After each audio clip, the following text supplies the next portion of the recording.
I remember when I was living in America, so in my early 20s.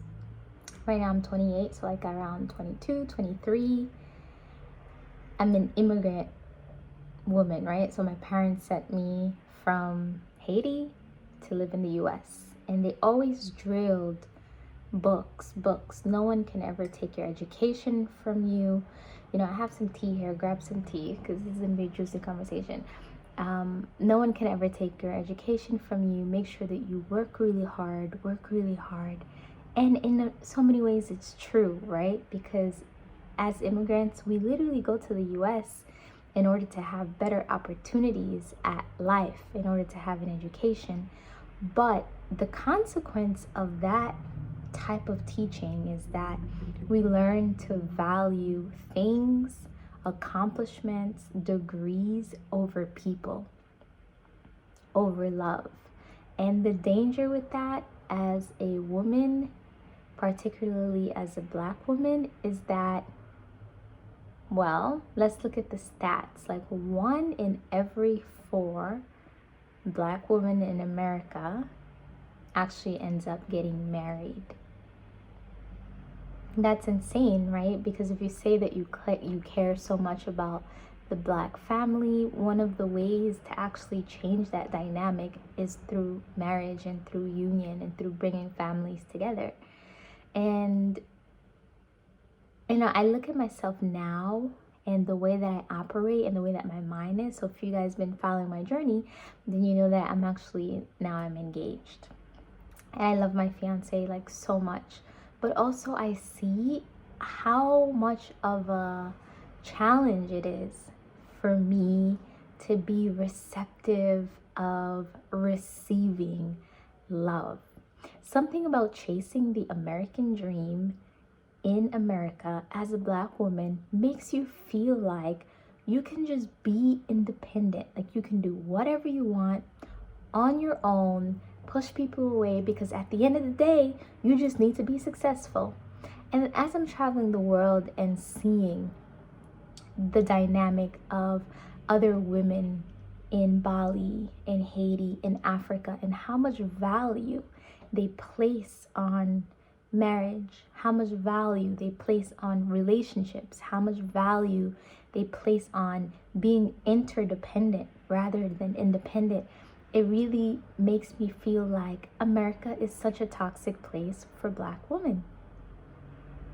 So toxic that Black women become hyper masculine, which is something that on my healing journey I'm having to unlearn. I'm having to unlearn how to rest in my feminine energy again.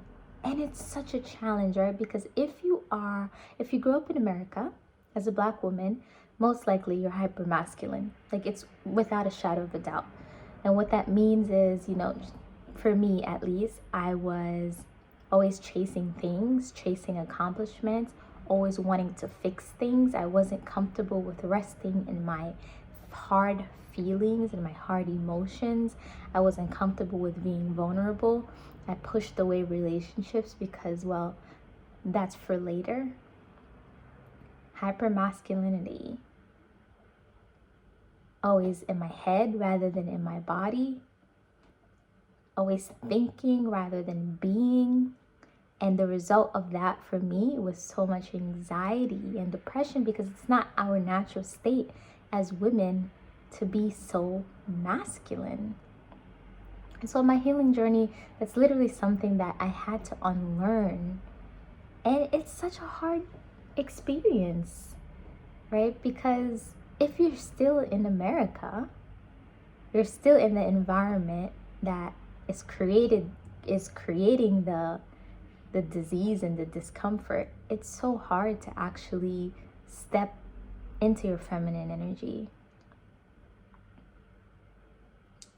Let me know if you guys can relate. Are there like any Black women or women in general who feel like chasing the American dream is actually moving you further away from people? Oh, the sunrise is so beautiful right now. I have to move the camera so you can see.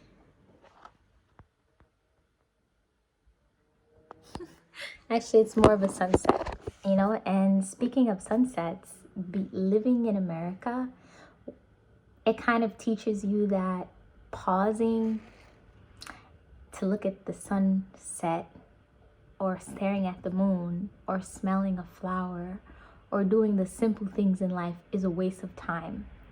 When actually, as women, as feminine women, our job is to bring more beauty into the world, more calm, more nourishment, more warmth.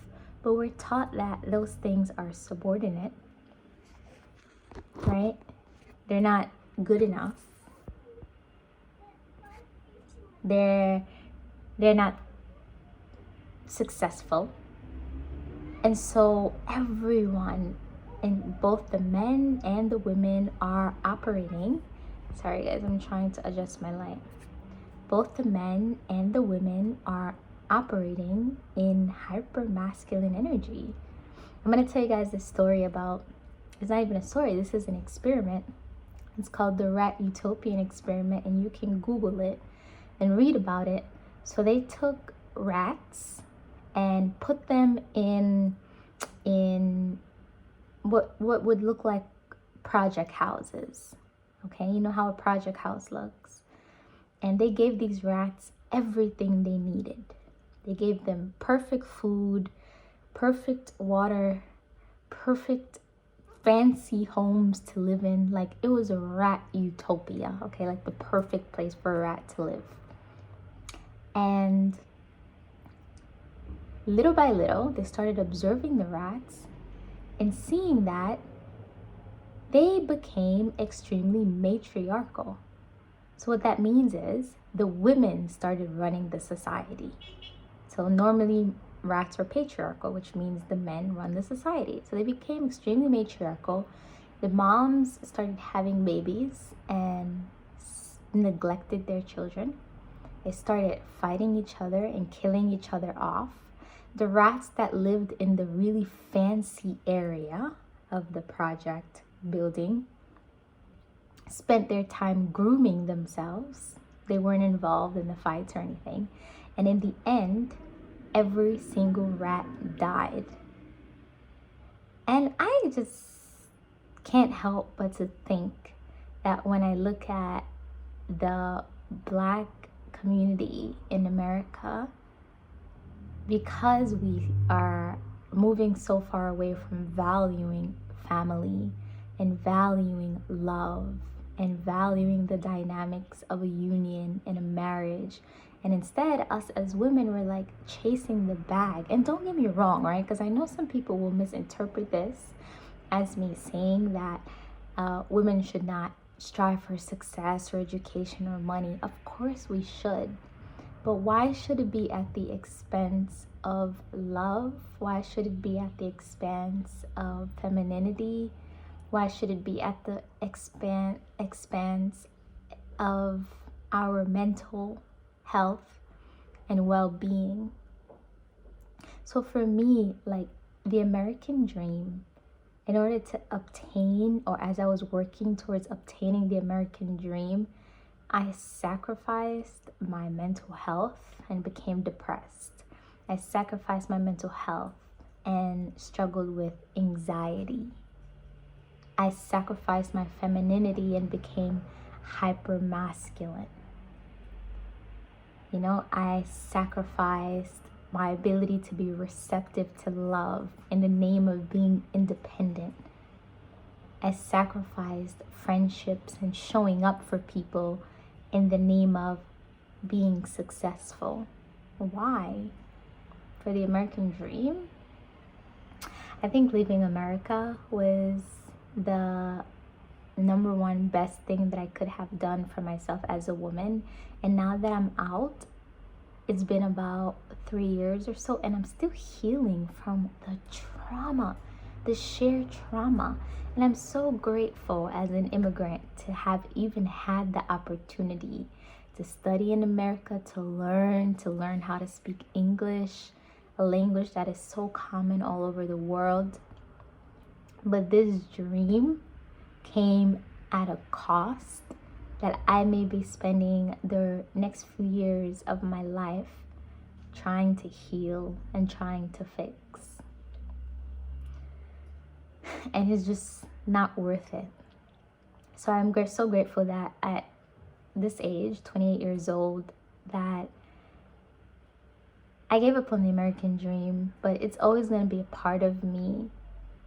Part of it because I'm grateful for the opportunity, but the other part of it was the sheer trauma that happens in America to so many Black women chasing this dream, who give up the opportunity for marriage and say it's not important, give up the opportunity for family and say it's not important, and then later on in life, well, you kind of look back and you wonder what could you have been doing differently rather than chasing this dream. So I'm making this video just to encourage you to reevaluate your path. And if you feel like the American dream is for you, like, more power to you. Keep going after it. If it makes you feel good, if it makes you feel happy, if it makes you feel secure. But if it doesn't, and like me, you feel depressed, you feel anxious, you feel imbalanced, you feel more masculine than feminine, you feel lonely, and you feel like you're giving up so much, then just know that you can choose another path at any time, because you do deserve a soft life that doesn't involve so much running to the next moment and running to the next thing. Life is about people. Life will always be about people. Things are fleeting. And on your last day, on my last day, when I am in my deathbed, I don't think that I will be wondering if I could have purchased another car or another bag. I'm going to think about the sunsets that I got to see. I'm going to think about the love of my life and the amount of moments we spent loving each other and hugging each other. I'm going to think about the sea and that morning I woke up to feel the breeze by the sea. I'm going to think about my children and how I never missed a moment of their life. Life is about people. I think that's what's important. And so I'm making this video just to remind you of that. Let me know, what are your thoughts on the American dream, particularly for Black women in America? What's your experience? Can you relate to anything I'm saying? Drop me a comment in the comment section. My name is Chelsea. I gave up on the American dream for freedom, for love, for peace, for sunsets, and that has been the best decision ever.